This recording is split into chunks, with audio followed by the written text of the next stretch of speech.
You inspired me with where you're at now.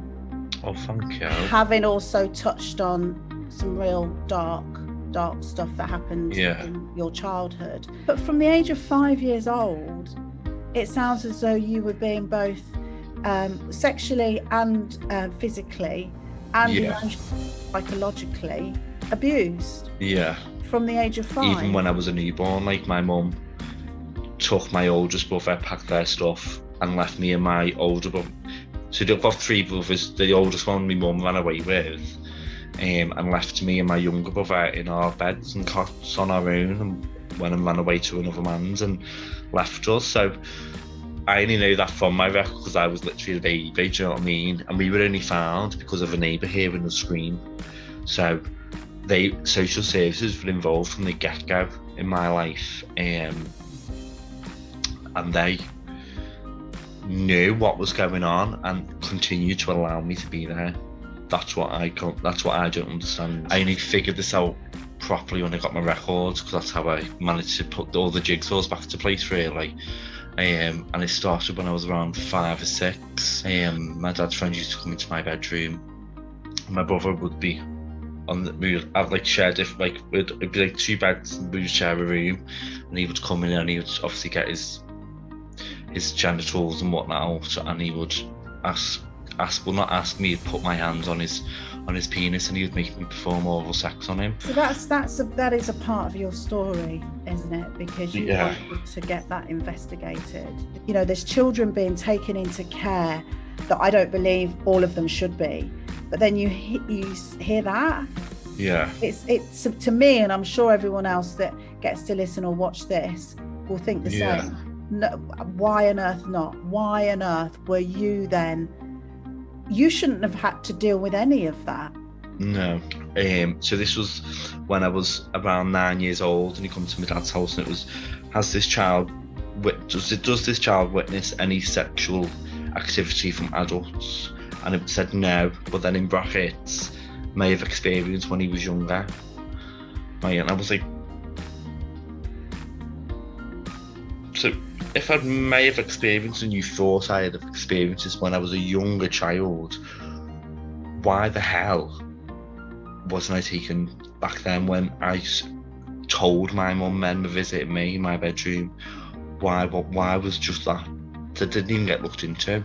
None of my sexual abuse got looked into whatsoever. And my dad used to beat me with leather belts. He would get me and my brother to wrestle, and whoever had lost the wrestling fight would get the beating. I eventually moved from my dad's. I got kicked out of my dad's house. I then moved back to live with my mum, and I openly told my mum that there was a man visiting my bedroom and stuff like that. Now I only obviously found this out due to my social services records, and nothing kind of just got brushed under the carpet sort of thing, really. My dad kicked me out and left me on, because we lived above the shops in Ellesmere Port, and it was like a big balcony, like it was like an L-shaped balcony. So our houses were on top of the shop sort of thing, if that makes sense. And I can remember to this day, I had all my stuff on the balcony, and he kicked me out, and I was stood on that balcony until my mum's friends come and collected me. And then took me obviously to my mum's, where I just didn't settle. I was very angry, I was very aggressive, and my mum just used to punch me and hit me, and she'd be sitting there getting off her barnet and cocaine, all stuff like this. So then my behaviour went really, really bad, and then I moved back to my dad's because my mum couldn't cope with my behaviour. And then when I went back to live with my dad, I couldn't sleep in my bed. I had to sleep in my parents' because I just couldn't sleep on my own. And then that's when my dad would start getting me to perform oral sex on him.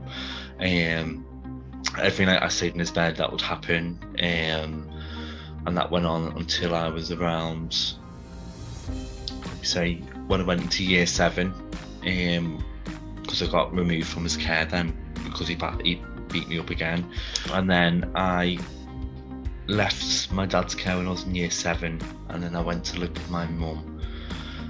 And then because of my behaviour and stuff like that, I got put into care. While I was there, obviously my behaviour was really bad. I used to run away and stuff like that. And I can remember one of my carers, obviously because I was kicking off, and as you'd call it, he beat me up badly.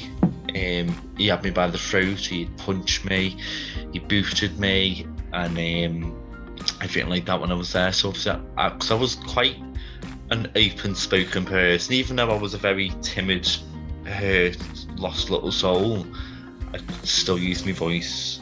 So then I obviously spoke with my social worker, and then they moved me from that care home to another care home in Liverpool, where honestly it was the best place I've ever been in my life. They absolutely loved me, really cared for me. Like I never wanted to leave there. I think I was in their home till I was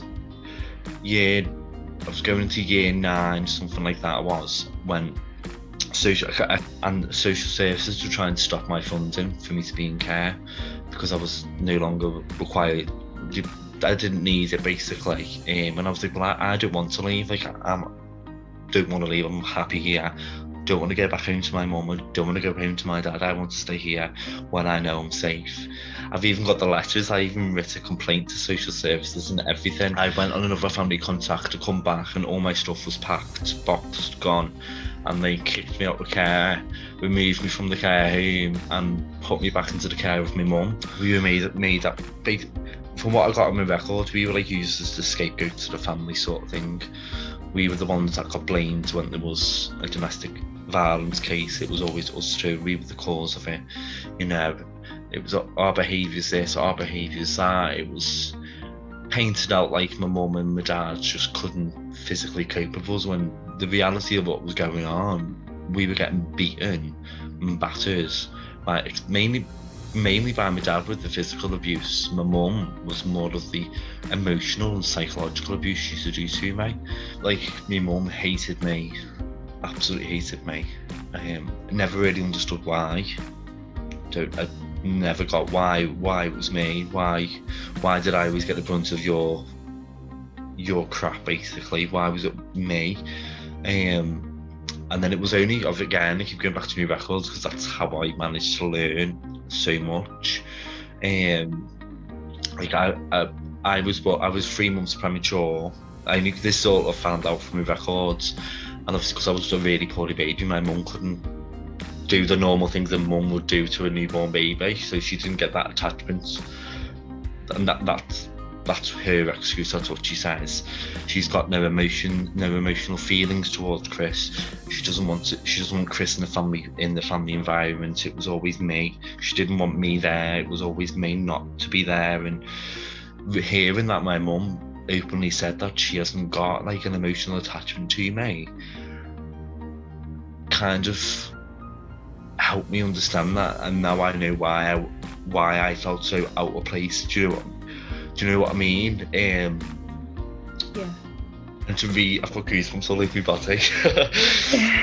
And to read that, and to be always thought that it was all in my head and it was all just me. You know, it was always. I honestly thought I was like proper insane. Like, honestly thought that. And it's only as I've got older and things like that, I know now that wasn't me. That's there. Sorry, I nearly spoiled. I just knew I had to go. There was no physical way I could have stayed in the family environment any longer. And that was probably the best thing I ever done in my entire life, was to get away. I think my first drug that I tried was ketamine. Wow, straight in there. Straight in that deep end, Chris. Yeah. And as soon as I had that was it. Then I was hooked right there and simple on drugs. I was hooked on ketamine. I was hooked on MCAT. I have it every day of the week. I was on it. But then I eventually got involved with a drug and alcohol service. I think I must have been about 20. And I've been with that. I was with that service for in and out about 7 years. They, after 2 years of being there, they got me onto like an apprenticeship. So it was like, we got like a little cafe in their building, so it doesn't look like a drug and alcohol service. It just looks like a normal little cafe, which so people are more comfortable going, if that makes sense, which is a really good idea, because I would never have went if it just looked like a drug and alcohol service. And I started doing my apprenticeship there. I was doing catering and stuff like that, which I've always had a passion for cooking. So that kind of got me on the road to recovery and got me on the road to working. So then I went into care, started working with adults at first. I just done that for about 5 years, and I was like, I'm bored. I need to do something that's gonna benefit me. And I was like, right, obviously children's residential.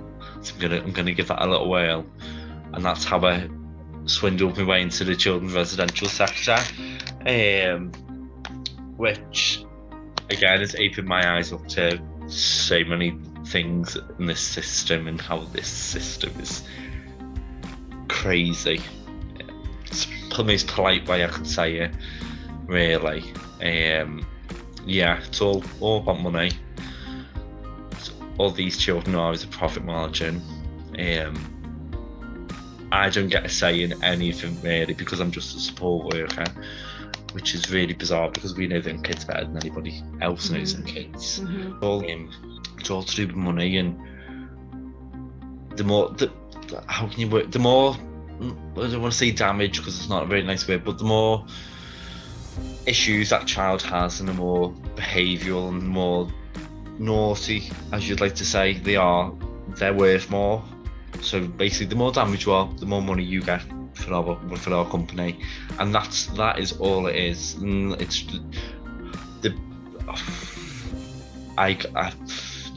it makes me so angry. It just got too much, and I just hit the most massive brick wall of my entire life where I just didn't want to be anymore. And I knew I wanted to go, and I never felt so comfortable in my whole entire life knowing that I'm going to go home and kill myself. My head was so clear. Normally my head's going, but none of that. All that stopped. Everything had stopped. And I eventually come home, and I was gonna overdose myself. But then, as I was just about to do that, my adopted mum next door was on my door and my window, and wouldn't stop until I answered, and that's what stopped me from taking my own life. Never ever thought I would be here, sitting here doing all this 9 months later, or 8 months later, whatever. But I started to change my diet, started eating extremely healthy, I just forced myself to work out, started doing WIC workouts, because obviously we were in lockdown, weren't we? So then that was it. Then I started writing little goals down each day, like dead simple, tiny little goals, like get up, have a wash, cook your tea, that little things like that. And then he started getting into a bit more ones where I was doing, like, you go and do an hour walk, you go and do an hour's workout, you do this, do that, and every day, and I would do it every single day. I got myself to a proper routine. Honestly, changed my whole life, doing them tiny little simple things. Oh, I love it. Literally, it got me motivation back. I was like, right, I'm going to apply for college. I'm going to do this, I'm going to do that, I'm going to do this. Signed up to volunteer for this mental health charity called the Open Door Charity. And I'm going to be starting there tomorrow, actually. Got my first mentoring sessions tomorrow. So I'm really, really excited about that. Your journey's just beginning. Definitely is. It really is. You're doing, considering what you've been through,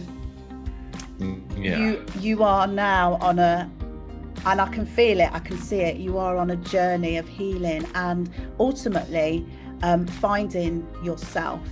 Yeah, definitely. And isn't that what we're all trying to do? Yeah, I definitely feel like I'm starting to become one instead of all these different personalities. I'm finally feeling like I am becoming me for the first time in my life. So yeah, it feels weird. It's really, really bizarre, but yeah, I'm proud of myself.